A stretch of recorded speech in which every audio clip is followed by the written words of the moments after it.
How does working with our emotions help us be more creative? Psychologist Cheryl Arutt notes, creating art has always been a way to channel emotional intensity. The image above is Gloria Reuben. She has commented about experiencing emotions, especially in the intense way many artists do. The thing I love most about acting is that while I am doing a scene, I am allotted all of the freedom to feel. Sometimes, actually, I find that most times in life, one is not able to fully express what one feels. And I am the kind of person that feels so much that if I didn't have acting and music, I would burst from all of the emotion inside. She has also said, "My sensitivity is my superpower." Gloria Reuben is an actor, musician, author, and president of a global clean water nonprofit. Her quotes are from an old official website, her current site, gloriareuben.com. I really appreciate her comments and have quoted her a number of times, such as in my Medium post, How to Thrive with Strong Emotions as a Highly Sensitive Person. Creative people experience a wide range and depth of intense emotions and use that wealth of feeling to create art. But experiencing intense emotions can also at times make us overwhelmed. How can we live and work better with our strong emotions? The idea of regulating emotions is not about suppressing or stifling, but being aware and in control of our feelings enough to gain a level of well-being to enjoy life and be more creative. Living in the full depth of human experience to be creative. Dr. Mihaela Ivan Holtz, Psy-D, LMFT of Creative Minds, Psychotherapy, helps creative people in TV, film, performing, and fine arts, and writes about the emotional and creative pleasures and challenges of their inner life as artists. She notes, "There's something about living in the full depth of human experience that is conducive to creativity." She adds, "When you are intimately connected to your emotions' texture, nuance, and depth, it comes through your art. Your audience can feel the depth of your feeling, and your work truly speaks to their hearts." But, she also points out, unfortunately, it's not always easy to find and maintain this connection with your emotions and convey them in your art. Unhealed emotional trauma, unconscious conflicts, and unhealthy defensive strategies that you may have developed to cope with life's challenges can all interfere with your creativity. When you hit a creative block or prolonged dry spell, you may find yourself wondering, why do my emotions mess up my creativity? Many times, unprocessed trauma causes your emotions to feel too intense, overwhelming, or painful. Read more in her article, "Why Do My Emotions Interfere with My Creativity? Unhealed Trauma and Creating, Performing."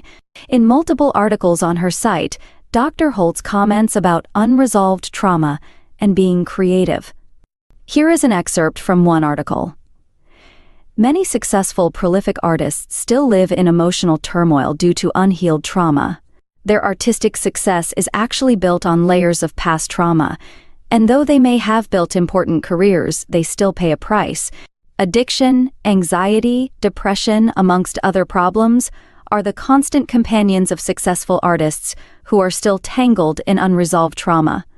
Wherever you are in your creative career, it is important to check in with yourself about the role that old wounds from the past may play in your present. Where is your desire to create coming from? As a child, you may have discovered your passion for playing a musical instrument, singing, painting, acting, writing, animation, or any number of other creative pursuits. You found yourself in a state of joy and curiosity, and were easily lost within your art. That feeling was so special, you were just drawn to keep creating or performing. Many creatives don't have such positive early associations with creativity. You may have been a child who felt isolated, bullied, abandoned, or rejected, and used art as a way to cope. Perhaps you felt misunderstood, unheard, unseen, and undervalued. You discovered that your art could help you know yourself. It was a place to explore your interests, your ideas, and your own sense of worth. What is your story of becoming an artist? Is that story rooted in your passion, aptitudes, and talent? Is it rooted in some emotional frustrations, deprivations, or struggles? Is it both? Where is your art coming from now, and how does it speak to others? From her article, Is Unhealed Emotional Trauma Impacting Your Creativity or Performance? EMDR can help. Many artists and creators are highly sensitive people, HSPs, and sensitivity research psychologist Elaine Aron declares that at least one research study shows that HSPs are more emotional than others. She explains, humans have to evaluate every situation for whether it is good, interesting, desirable, dangerous, sad, and so forth. If a situation has even a touch of these, it is processed further. This processing can lead to more emotions still. Hence, emotion leads to processing, and processing often leads to more emotion. Since HSPs process everything further, they have to be more emotional. Emotion is initiating their processing, and is often a consequence of their doing so much processing. By the way, being more emotional does not cause poor decision-making. Most of the time, emotions improve decisions. We can better appreciate the importance of something and are more likely to act. From her Comfort Zone newsletter post, Reflections on Research, HSPs have stronger emotional reactions. Many artists have talked about being highly sensitive, including actors Jessica Chastain, Nicole Kidman, Winona Ryder, musician Bruce Springfield, and more.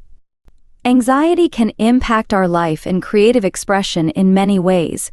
There are many flavors of anxiety: insecurity, stage fright, imposter feelings, shyness or social anxiety, unhealthy self-criticism, unhealthy perfectionism, and more.